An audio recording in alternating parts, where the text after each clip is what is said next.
Welcome to the Girl Means Business podcast. I'm your host, Kendra Swalls. Over the last few years, I have built a business that allowed me to quit my 9-to-5, spend more time with the ones that I love, and live my best life. Now, I'm sharing everything I learned along the way with you. Each week, my guests and I will share actionable tips, tangible advice, and honest conversations to help you build your dream business. So get ready to take notes and put in the work because this girl means business.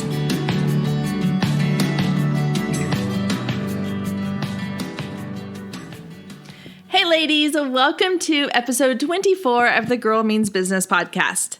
This week, I thought I'd change things up a little bit and I'm going to share a quasi-interview with myself. So a while back, I received an email from a high school student asking me if she could interview me for a project she was working on for her school.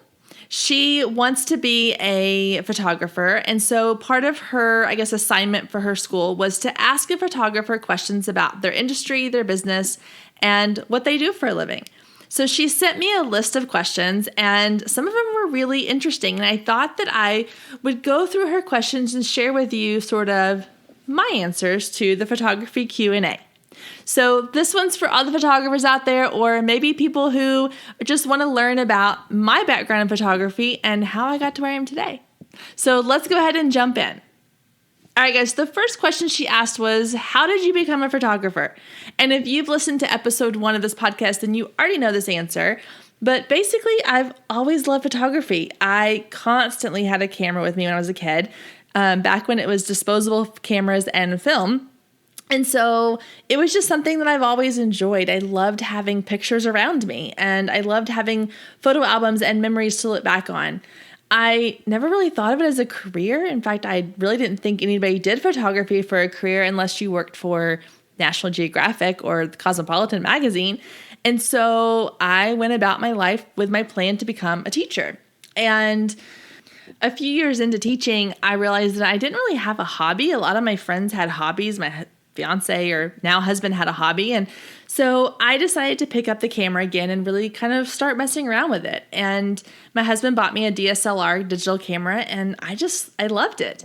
And then I started noticing that there were people out there who were making a living doing photography with families and weddings and kids and all kinds of different genres other than like fashion or travel magazines. And so I jumped in, and in 2011, Paisley Photography was started. And then in 2017, I quit my teaching career and it's been full-time ever since. And I love it. I still to this day do photography and it's my primary job.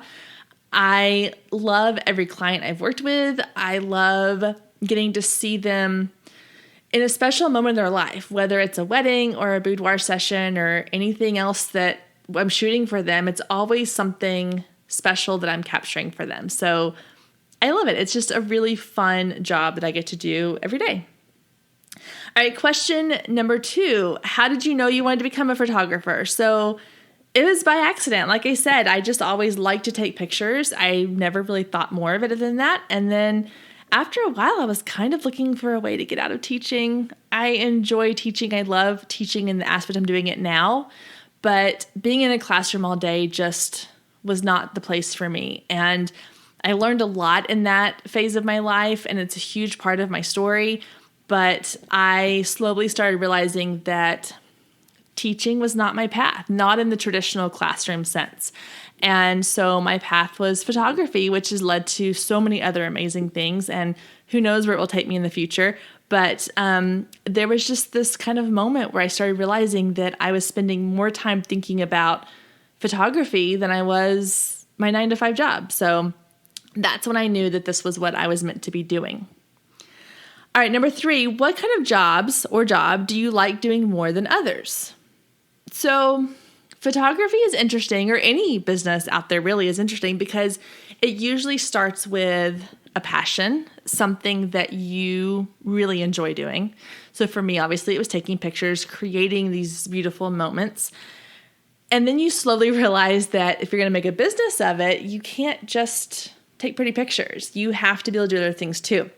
And so the business side of it kind of fell into place. And I realized that while I loved photography, there was parts of the business I didn't always love, like taxes and keeping track of my finances. That's not exactly my strong suit. But the rest of it was really fun to learn about. It was getting to be a student again. It was getting to try new things and find what I like to do the best.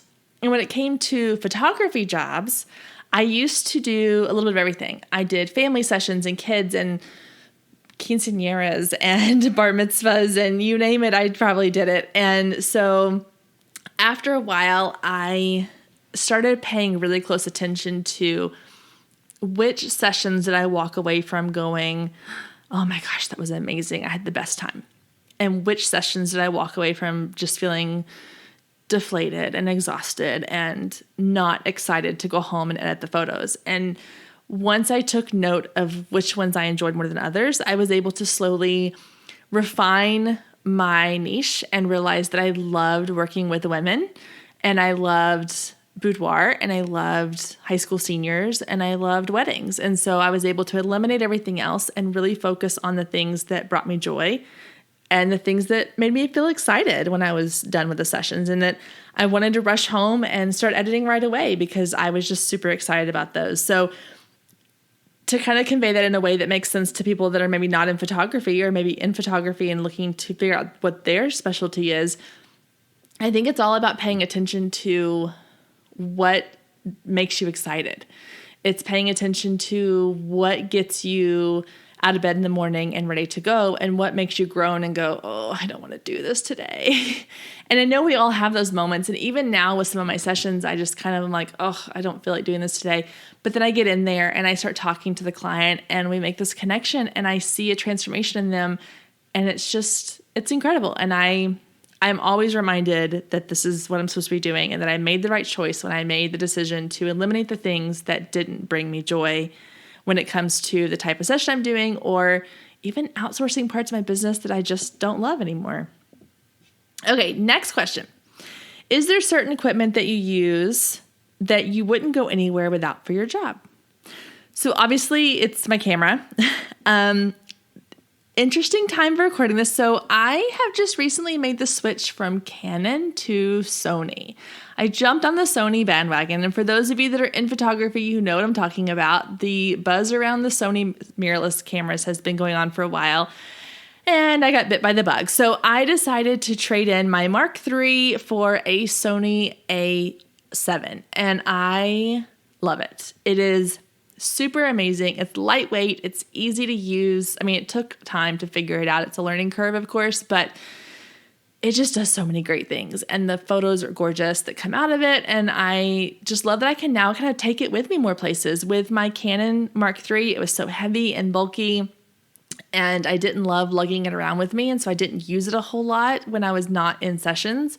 And now I feel like with the Sony, I can just kind of take it with me and it doesn't weigh down my purse. I can carry it in a bag really easily and it's easy. I do still have my Canons because I'm still shooting weddings with them. I'm not quite ready to transition over to Sony for those just yet, but the goal is to eventually cross over into my, to the Sony world. As far as lenses go, I would say my go-to is my 50 millimeter. I can shoot pretty much everything with my 50. It's incredible. And I love Sigma lenses. I discovered Sigma several years ago at a conference I was at, and I've been hooked ever since. So I think out of like the 5 lenses I have, 3 of them are Sigmas. And I'm pretty sure I will be carrying those with me onto my Sonys because I can get like converters to still use them or switch over to an E mount Sigma. But yeah, my 50 is probably my number one go-to. The 35 would be my second favorite. I do love for weddings. I bought a really cheap 17-40 lens at one point with Canon. And it's so fun because it gets you this really cool kind of distortion when I'm shooting receptions. And it's just a fun lens to kind of play around with. So I think if you are a photographer and you're looking to expand your lens repertoire, I don't know if I said that right, but I would say maybe invest in something kind of fun. Like get your stable lenses that you love, like your 50 or your 24-70 or whatever it might be. But then add a couple in that are just for fun lenses, whether it's a fisheye or a lens baby or anything that's just creative, because you always want to make sure you're doing something that gets you excited and gets you your creative juices sort of flowing. All right.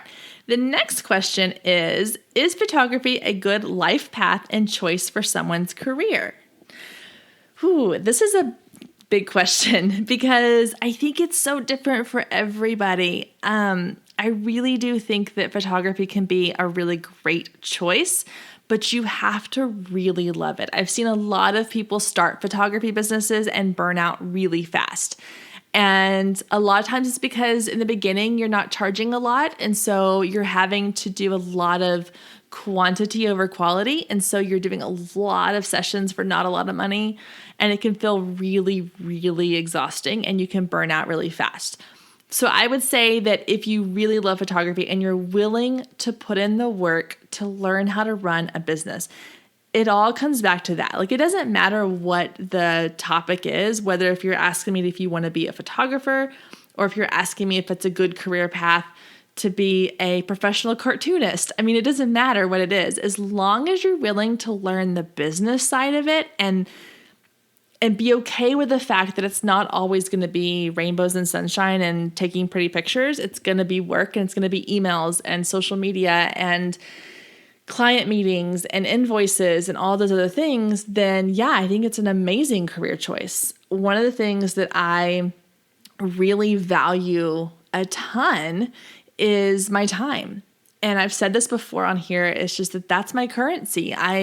Time is my currency. And if I have to be on somebody else's time schedule, or if I have to be on somebody else's clock all the time, I'm miserable. I want to set my own pace for my day. I want to set my own schedule and timetable. And having this business allows me to do that. And so as long as you are willing to have dedication, have determination, and be disciplined enough to really get the work in that you need to get in to reap the rewards of it, then I think it's an awesome, awesome career choice for sure. Hey there, a quick break to talk about something really exciting, our newest addition to the Girl Means Business family, the Business Box. If you have ever thought about, hey, I wish there was a roadmap, something that showed me exactly the path I need to take to grow my business, then you're in luck, because that's what I was looking for in my business and it didn't exist. So I created it just for you in the Business Box. It's a monthly subscription service where you will receive monthly digital boxes full of marketing tools and business tips that you can use to grow your business. It's like a roadmap to success. I always said when I started my business, I wish there was just a plan laid out for me to tell me step 1, step 2, step 3, this is how you make your business succeed. Since it didn't exist, I created it. I think you're really going to love the Business Box. Every month has a different theme. So box 1 is all about social media. It's all about how to build your social media accounts, how to get your name out there and build authentic connections with your followers. There's so much information in every box that you're going to feel overwhelmed, which is why I spaced it out month by month. I wanted you to have each month to really take it all in, implement it, make it work for your business, and start seeing results. The best thing about the Business Box is that not only do you get your monthly content, you also get access to the Business Box Insiders Facebook group. That's where I'll be sharing seasonal content, extra bonus information, and Q&A sessions. I want to create another community where you can ask questions, get business advice, and just share what's going on in your business with the rest of us. As if that wasn't exciting enough, my favorite part of this Business Box is the Mini Mag. The Mini Mag is a quarterly magazine that will be sent directly to your mailbox, your physical mailbox, because who doesn't love getting snail mail? It is the best. So each quarter, you're going to get a seasonal Mini Mag with guest articles, discount codes for other things you can invest in, and tons of extra physical content that is the companion to the digital content you're getting each month. I cannot wait for you to check out all the awesomeness inside the Business Box. And because my Girl Means Business people are the bomb, I'm giving you 1 month for free. That means that you get that entire first social media box completely free. And My founding members, the first 100 people who sign up for the Business Box, will get $10 off each month from here on out. Oh yeah, I forgot to mention, you get this content for life. As long as you are a member of the Business Box, those boxes are in your account for you to refer back to anytime you want. They're not going anywhere. And each time I update them or add new content, it'll be right there for you to access. So head over to today's show notes, girlmeansbusiness.com/episode 23, or go to girlmeansbusiness.com/business-box and go ahead and check it out for free for your first month now. Again, that's girlmeansbusiness.com/business-box. All right, guys, back to today's show. All right, the next question she asked, what has been the biggest unexpected challenge in your job? So again, I think that a lot of people, myself included, I started this job with the idea that I would just take pretty pictures and life would be great. And I didn't realize how much time you spend on non-photography tasks. It's really only 10% of what I do is actually taking photos. The other 90% is marketing and desk work and finances and the list goes on and on. And luckily, I enjoy 75% of those things. If I didn't, it would make this job really hard. But again, I do think that if you are considering starting a job or a business and it's something that you're doing because you're passionate about the creative side of it, just really make sure you understand that it's not always going to be the creative aspect of it. If you're designing jewelry, that's only going to be about 10 or 20% of what you do. Everything else is going to be maintenance. It's going to be behind the scenes stuff that not everybody gets to see you do, and you don't always know that that's what you're supposed to be doing. And so just make sure that you are up for that and that you're prepared for that, because I wasn't prepared for that. And again, I'm fortunate in the fact that I enjoyed it and I learned to enjoy it. But yeah, that was definitely the most unexpected, challenge of my job. All right, next question was, have you had to acquire additional certifications or education for your job? So yes and no. I don't have to have certifications. I did take a class in college on photography. It was a film class. So I learned the basics of photography, the exposure triangle, and how to compose an image. And I get to learn how to develop film in a darkroom, which was really kind of cool. But as far as beyond that, you're not required. You don't have to have a certification of any kind. You don't have to have a degree of any kind. And while some of that may help, I know people who have art degrees, photography degrees, business degrees, and those can all help you. But I'm a self-taught person. I learned how to ask the right questions. I learned how to Google a lot of stuff and YouTube things. I joined communities where I was able to ask questions and take online courses. I mean, there's so much content online right now that you can pretty much learn how to do anything for free or low cost. So yeah, I don't think there's anything I would necessarily say I have to have, but I definitely have put in the work to continue my education because I want to constantly be learning and growing and getting better in my craft. Oh, this is a fun one. Okay, next question. What is a typical workday for you? So that's one of the beauty things of this job is that no 2 days are really the same. So I'll give you kind of a basic overview of what a day looks like for me. And you have to keep in mind that I do have a 3-year-old at home with me most of the time. In fact, she's currently taking a nap, which is rare.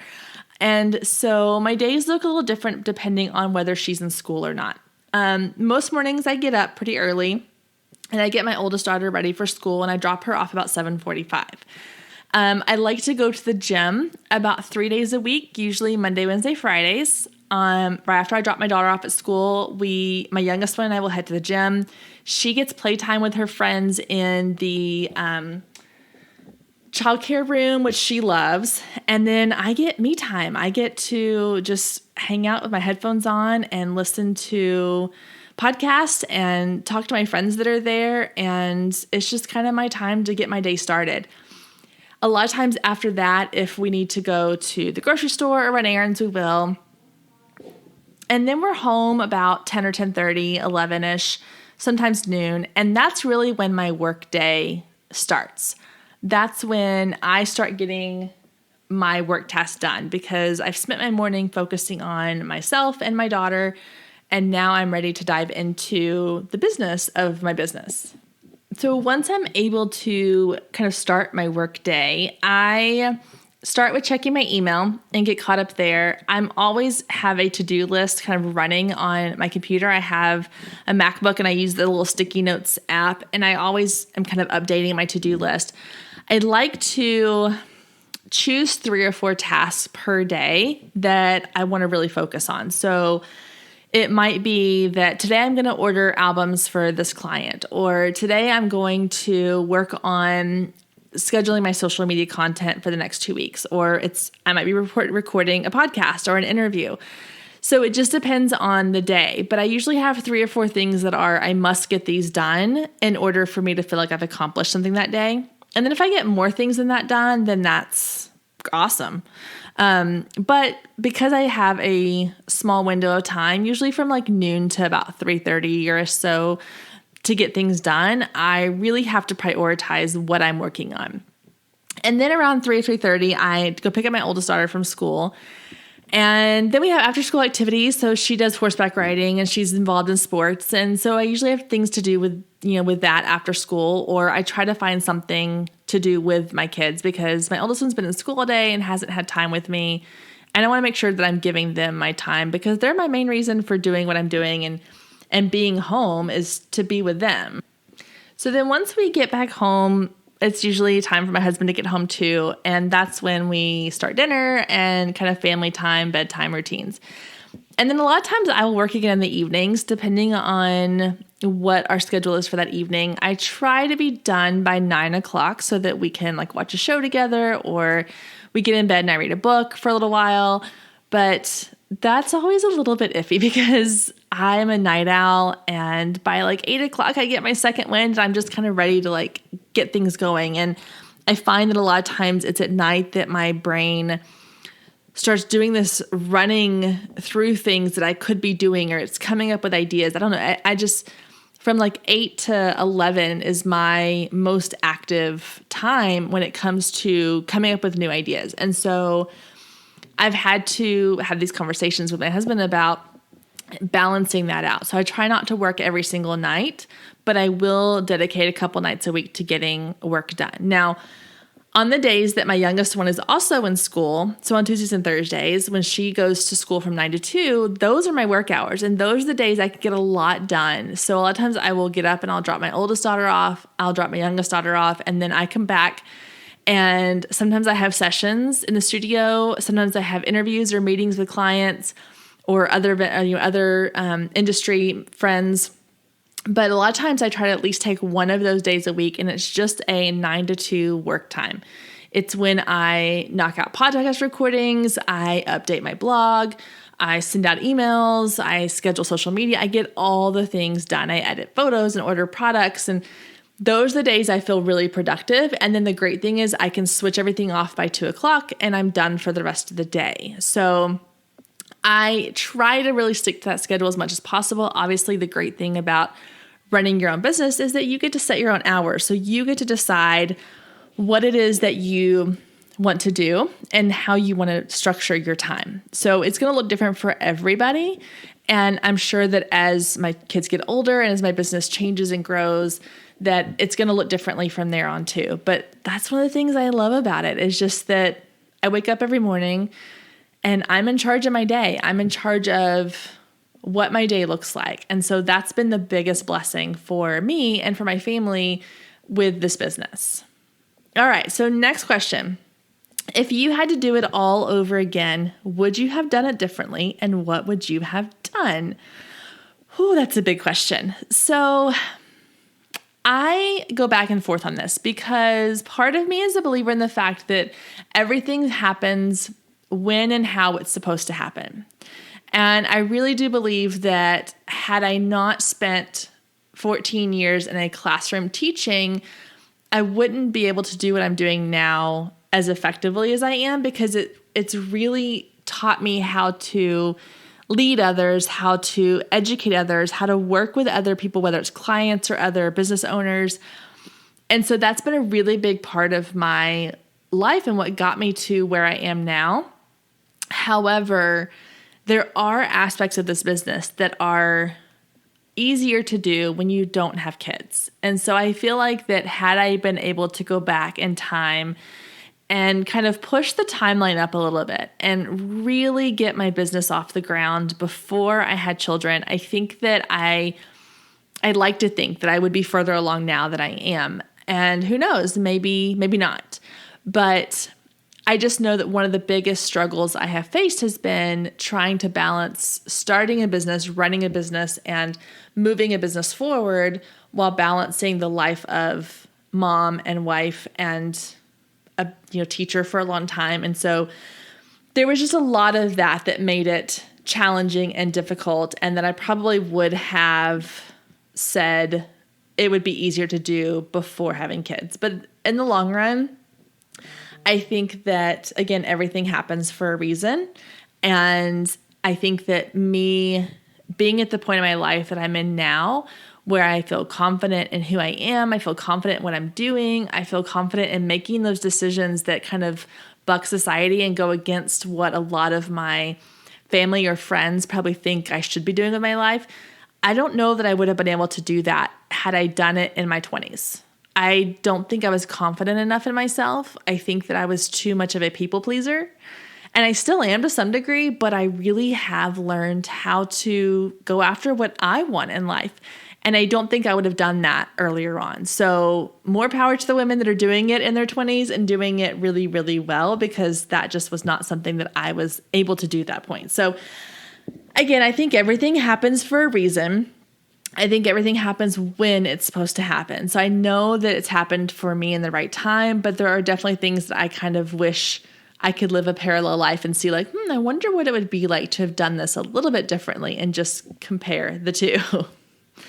All right, last question. Is there any advice you would give to someone who wants to pursue this career path of photography? So I thought about this for a long time when I was answering her questions. And I think that there's so much advice that I would want to give, hence this podcast. But my main advice would be to really figure out what you're passionate about. Really know what it is about photography or whatever it is that you're working on that makes you want to make a career of it. Really evaluate kind of what your vision is for this career path, and then explore that. Spend time really working in your craft. Spend time really thinking and learning about your business industry that you want to go into. Do things like this girl has done with me. Interview other people who are further along than you and have been doing this for a while.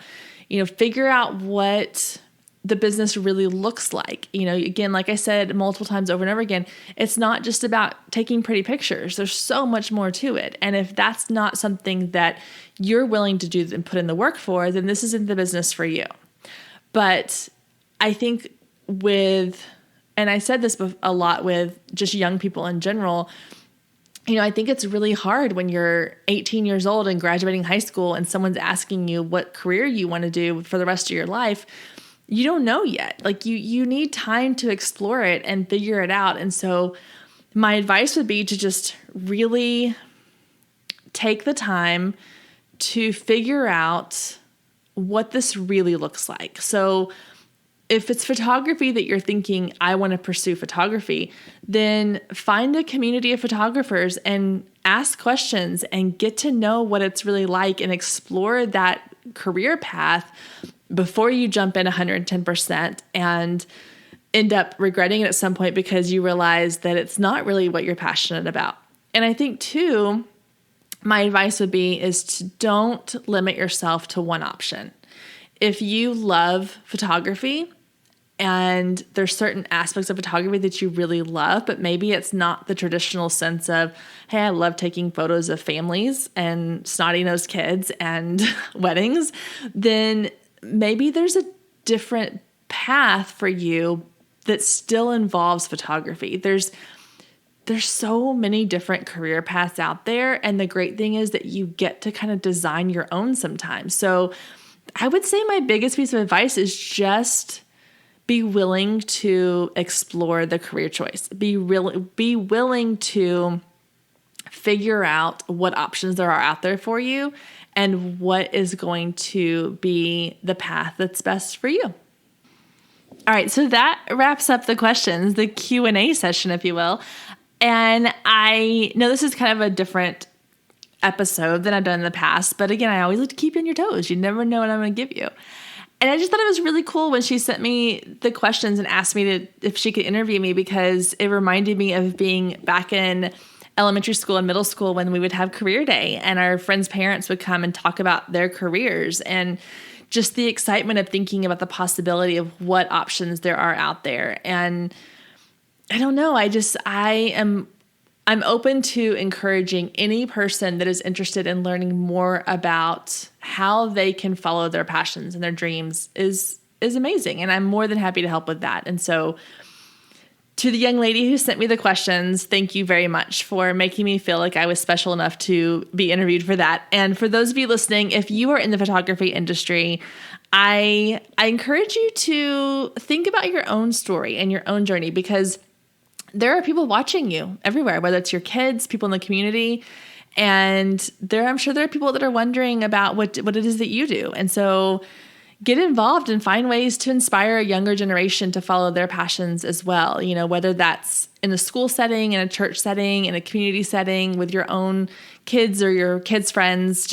I think it's really cool for us to share what it is that we do, because it is a really unique career path, and it's not always an easy path. And entrepreneur in general is not an easy path, but it's such a rewarding path. And I hope that you are feeling that in your business. All right, guys. So that's going to do it for this week's episode. Again, I'm trying to keep these kind of short and sweet because I've heard some of your feedback, and I know that while you love the longer episodes, some of you want these little short and sweet episodes as well. So no listener lounge question this week, but please do send me your questions for future episodes. All right, guys, have a wonderful week, and I will see you back here next week, same time, same place.